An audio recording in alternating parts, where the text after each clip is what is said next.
WC. It's Luke here, back with another Wednesday devotional video. And what I'm going to start doing with these is I'm going to start tying them back into the previous Sunday's message so that we can get a reminder in the middle of the week about what was talked about on Sunday, and maybe a different perspective or a different kind of or a different piece of information that goes a bit of a different direction or adds on to what was talked about on Sunday. And so this last Sunday, Cam Preeb shared with us Jesus' message to the disciples after he was raised from the dead, and that was, "Peace be with you." And he's saying that coming into rooms and situations and places where his disciples are uncertain. They're not sure what the future is going to look like. They're not sure how they're supposed to be living in this time now where Jesus is gone. He's not physically with them, and they're not sure what to do. And there was one thing that Cam said that really stood out to me. It was near the end. He said that peace doesn't come from our circumstances. And when he said that, and I was thinking about that over the last few days, it reminded me of the story of the Apostle Paul in Philippians. And so in the book of Philippians, he's writing a letter to the Philippians, and he is in prison at the moment of his writing. There's some dispute on whether he's imprisoned in Corinth or in Rome. It doesn't really matter, but his perspective, especially in the first chapter, so he's in prison. He shares with the Corinthians that there are, or with the Philippians, that there are people who are preaching the gospel, but are actually doing it to spite him or to somehow hurt him. And he says he's not upset about that. He's happy that God is being, or the gospel is being preached, even if it's from motives that aren't great, which is a whole other thing. Maybe we can talk about that another time.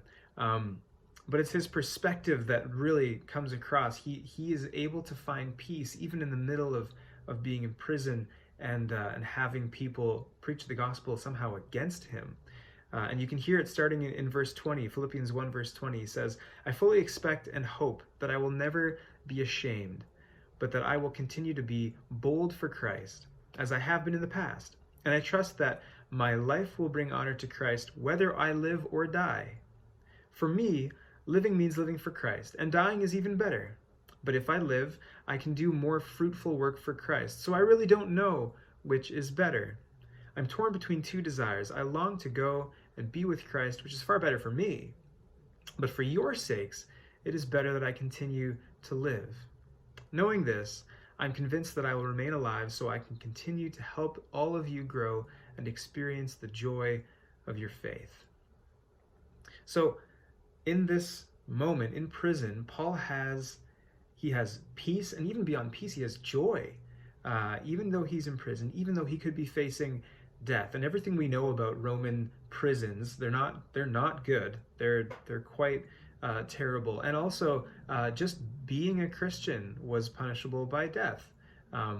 So Paul, he doesn't know what the future is going to hold. He is in an uncertain time. He's not sure, but he has peace and he has joy, and that joy, again, it doesn't come from his circumstances. It comes from his recognition that he's following Jesus.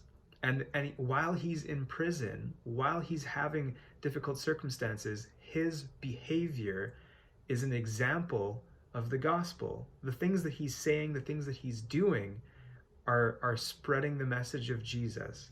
And so I think for us, again, peace doesn't come from peaceful circumstances. I mean, I think in our world today, we have a lot of examples of people being anxious and stressed, even though they're in peaceful circumstances. And so, again, peace doesn't come from our circumstances. It comes from knowing God and knowing that we're following him well, and that we're being good examples of who he is to the people around us, even in the middle of uncertainty and difficult circumstances. So for the rest of this week, let's try to be like Paul in this circumstance, in this situation, where we can have peace and we can have joy, even if we're suffering. We know that we're following Jesus well, and that we are good examples of the gospel to the people around us.